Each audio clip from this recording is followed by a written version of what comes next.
Professor Cyril Northcote Parkinson is one of the few men living who has introduced his own name into the English language. He's the author of a 12-word sentence that's come to be known throughout the world as Parkinson's Law. It goes like this: work expands so as to fill the time available for its completion. Now that is in no way to cast aspersions on the professor's gardener, as conscientious a man with a mower as you'd find in the whole of Guernsey.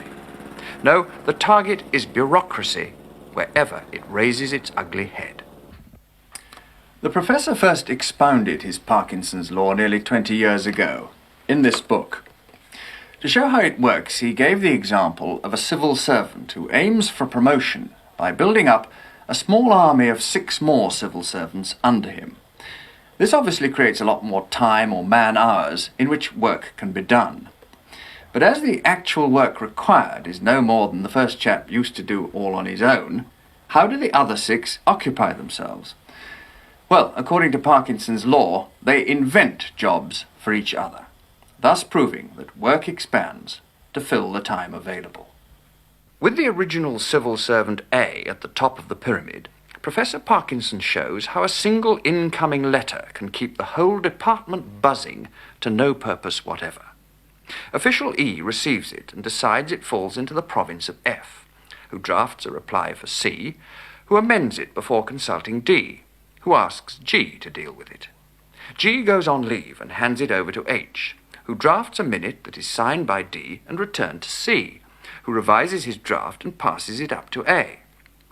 A deletes the points added by C and H, changes the grammar, and finally produces the same reply he would have written if none of the other 6 had ever been born.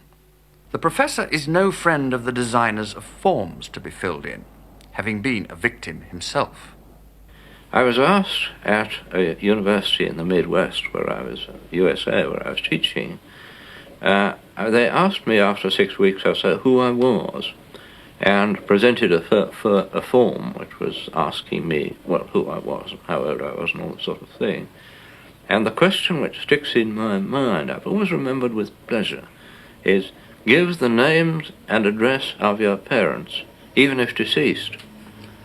I need hardly say that I filled in, both my parents being dead, the Elysian fields, bracket, no telephone number, close the bracket.